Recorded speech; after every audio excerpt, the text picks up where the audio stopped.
امریکہ کی state Texas کی city میں عاشقان رسول کی دینی تحریک دعوت اسلامی کے تحت قائم مدنی مرکز فیضان مدینہ میں ہفتہ وار سنتوں بھرا اجتماع منعقد کیا گیا۔ سنتوں بھرے اجتماع کے آغاز میں مبلغ دعوت اسلامی نے قرآن پاک کی تلاوت کی اور نعت خواں اسلامی بھائیوں نے کلام بھی پڑھا، اور پھر سفر امریکہ پر موجود دعوت اسلامی کی مرکزی مجلس شورا کے رکن حاجی محمد اظہر اتاری نے اللہ پاک کے آخری نبی محمد عربی صلی اللہ علیہ وآلہ وسلم کی شان و عظمت پر سنتوں بھرا بیان کیا، اور شرکاء اجتماع کو صحابہ کرام اور بزرگان دین کی پیروی میں محبت رسول اپنانے، نیکیاں کرنے کا ذہن دیا، اور معاشرے میں موجود برائیوں کی روک تھام کے لیے دعوت اسلامی کے ساتھ مل کر نیکی کی دعوت عام کرنے کی ترغیب دلائی۔ حضرت انس رضی اللہ عنہ سے مروی روایت ہے کہ اللہ کے آخری نبی صلی اللہ علیہ وسلم نے ارشاد فرمایا،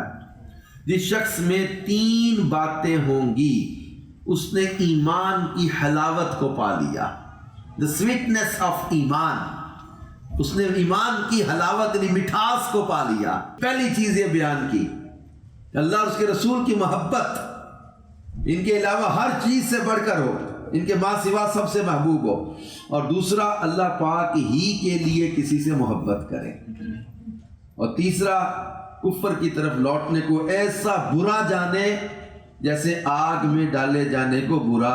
جانتا ہے۔ سنتوں بھرے اجتماع کے دوران ذکر اللہ کیا گیا اور دعا کا سلسلہ ہوا، جبکہ اختتام پر صلاۃ و سلام بھی پڑھا گیا۔ نیز سنتوں بھرے اجتماع کے بعد عاشقان رسول کے رکن شورا سے ملاقات کا سلسلہ بھی ہوا۔